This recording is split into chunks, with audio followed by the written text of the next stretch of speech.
Evangelio del Día y Reflexión, a cargo del Padre Germán Saxonov. Evangelio de hoy y la Divina Misericordia. 4 de abril de 2025. Jesús recorría la Galilea, no quería transitar por Judea porque los judíos intentaban matarlo. Se acercaba la fiesta judía de las Chozas. Cuando sus hermanos subieron para la fiesta, también él subió, pero en secreto, sin hacerse ver. Algunos de Jerusalén decían, ¿no es este aquel a quien querían matar? Y miren cómo habla abiertamente y nadie le dice nada. Habrán reconocido las autoridades que es verdaderamente el Mesías. Pero nosotros sabemos de dónde es este, en cambio, cuando venga el Mesías, nadie sabrá de dónde es. Entonces Jesús, que enseñaba en el templo, exclamó, así que ustedes me conocen y saben de dónde soy. Sin embargo, yo no vine por mi propia cuenta, pero el que me envió dice la verdad, y ustedes no lo conocen. Yo sí lo conozco, porque vengo de él, y es él el que me envió. Entonces quisieron detenerlo, pero nadie puso las manos sobre él, porque todavía no había llegado su hora. San Juan 7, 1-2, 10, 14, y 25-30. Ave María Purísima, sin pecado concebida.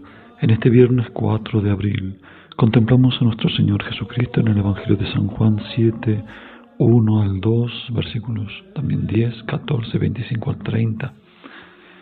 Un diálogo con los judíos que intentaban matarlo. Entonces él recorría Galilea, no todavía Judea, por este mismo motivo, y al estar para la fiesta de las Chozas sube para Jerusalén, pero sin hacerse ver. Y empieza este diálogo como primer indirecto, porque algunos se preguntaban si no era aquel a quien querían matar, y mire cómo habla abiertamente y nadie le dice nada, habrán reconocido que es el Mesías, etc. Pero cuando venga nadie sabrá de dónde es. Entonces Jesús enseñaba, pero también exclama respondiéndole, así que ustedes me conocen y saben de dónde soy, sin embargo yo no vine por mi propia cuenta, pero el que me envió dice la verdad y ustedes no lo conocen. Yo sí lo conozco porque vengo de él y es él el que me envió.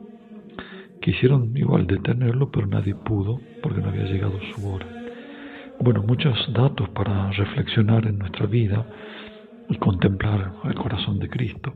En primer lugar, que el Señor no está sujeto a nuestras estimaciones nunca, lo cual no es un relativismo de todo, sino de un misterio que nos sobrepasa. Porque entonces él no iba a ir a Judea, a Jerusalén, venía la fiesta, y cuando ellos suben, él también, pero en secreto, sin hacerse ver, sin informar. Y no es para que no sepan, porque después habla públicamente, es para que comprendan que él no está sujeto a nuestros tiempos y modalidades. Y el pueblo, por más que este es capítulo 7, o sea, se supone que todas las luchas después posteriores y discusiones con los fariseos, pero el pueblo dice, ¿no es este aquel a quien querían matar? O sea, ya sabían que lo querían matar, ya estaba pensado, ya estaba planificado.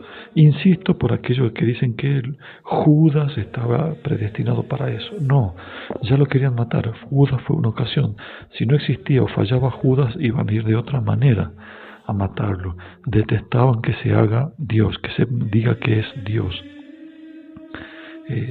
Que signifique tenemos que adorarlo, tenemos que obedecerle, tenemos que preferirlo a Cristo por encima de toda la humanidad y de toda la creación y por tanto de todos mis gustos, caprichos, elecciones, etcétera. Por más que yo diga, pero si Él me lo ha dado y tengo derecho a gozar de esto, Él está por encima de sus dones y regalos. Y no son una trampa, son un don de su amor que nos tiene que ayudar al amor a Él, a amarlo a Él sobre todas las cosas. Justamente nos demuestra Él cuánto nos ama a través de todos los dones. Pero nos quedemos con los regalos descuidando al dador de los dones, al Dios Altísimo. Entonces el Señor va a hablar también de manera misteriosa, no baja a un diálogo y a una discusión de gente, digamos, que habla de curiosidades, ¿no? Hoy también, hablando de su segunda venida, la gente dice cualquier cosa, ve cualquier cosa en internet, le quita con eso tiempo a la oración, se agita, le quita tiempo a la familia, al diálogo, al descanso, a un montón de cosas con curiosidades y ya creen que saben cómo va a venir el Señor. Y programan cómo tiene que venir y quién tiene que aparecer antes, que etcétera, etcétera. Puras curiosidades. Y el Señor dice, no, yo vengo y hago lo que el Padre me indica.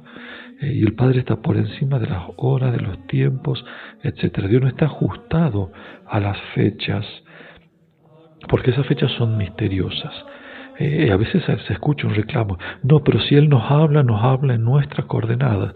Si dice años, tienen que ser nuestros años. ¿Sí? Puede ser año lunar, año solar, por decir, respondiendo a esa misma expresión acotada y limitada, por supuesto, y superficial.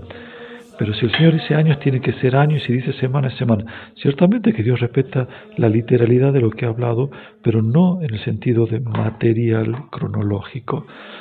Sea porque San Pedro dice, para el Señor 1000 años son como un día y un día como 1000 años, sino sobre todo porque el Señor habla de un modo divino, con una eficacia que no lo tiene el tiempo, el cálculo cronológico, sino totalmente divina. Tenemos que entender lo que Él nos está diciendo en su manera divina de hablar. Y a veces se escucha ese reclamo, no, Él si nos habla a nosotros, nos tiene que hablar con nuestro lenguaje. Bueno, parecería la misma actitud que dijese el bebé. O sea, si el bebé balbucea, la mamá tiene que hablarle balbuceando. No, la mamá le habla correctamente al bebé, así no entienda. No le habla balbuceando, porque lo tiene que educar a hablar bien.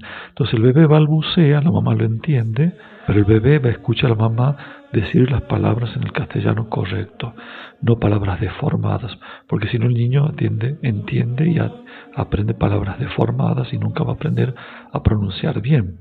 Entonces, así también el Señor nos habla de manera divina a nosotros que entendemos el balbuceo de la literalidad, nos habla de un modo totalmente divino y superior. ¿Cuál es la finalidad? Que los conozcamos para que conociéndolo podamos ser salvados. No para que andemos calculando cosas que miran a nuestra curiosidad y no a nuestro amar más a Jesucristo. Entonces, para resumir, toda esta actitud que llamamos exagerada, apocalípticamente exagerada y demás, tengo que ver, ¿realmente me hace amar más al prójimo, sacrificarme más? O cuando pasa el susto, pasa el celo apostólico, pasa la oración, pasa la preocupación por la salvación de las almas. Y no digo que no estemos atentos, de hecho lo recuerdo cada vez que puedo, la Divina Misericordia prepara al mundo ya para la segunda venida. Pero no significa esa curiosidad y ese consumo agitado de videos y demás y creer que ya saben, que ya tienen el panorama claro de cómo vienen las cosas, etc. Es prepararse cada vez más, crecer en el celo y desear, como Santa Faustina, cada vez más cargarnos los sufrimientos ajenos para llevarles alivio. Si no hemos llegado a eso es porque no estamos caminando no hemos llegado, claro, todavía, y es posible que no estemos caminando hacia ese amor de Cristo como Cristo crucificado. Pero bueno, todas estas gracias, toda esta manera de obrar del Señor es siempre misteriosa para el alma, incluso para el alma que lo recibe. Por eso Santa Faustina, al no comprende muchas cosas, se humilla y sí termina, porque el Señor la ayuda, la auxilia y la enseña, termina en Cristo. Se olvida de sí misma, de sus entendimientos, razonamientos para descansar solo en Cristo, lo cual nos tiene que provocar tanto el Evangelio como el discernimiento de estos tiempos. Leo la parte final del numeral 400, había estado en su casa y recuerda cuánto había podido rezar en la iglesia, etcétera. Dice, recordé todas las gracias que en este lugar había recibido y que en aquel tiempo no comprendía y a menudo abusaba de ellas. Y me sorprendí yo misma de cómo había podido ser tan ciega. Mientras reflexionaba y lamentaba mi ceguera, de súbito vi al Señor Jesús resplandeciente, de una belleza inexpresable, que me dijo con benevolencia: Oh elegida mía, te colmaré con gracias aún mayores, para que seas testigo de mi infinita misericordia por toda la eternidad. A todos vosotros os bendiga Dios Todopoderoso, Padre, Hijo y Espíritu Santo. Amén. Jesús, en vos confío. María, Madre de la Misericordia, ruega por nosotros. San José, ruega por nosotros.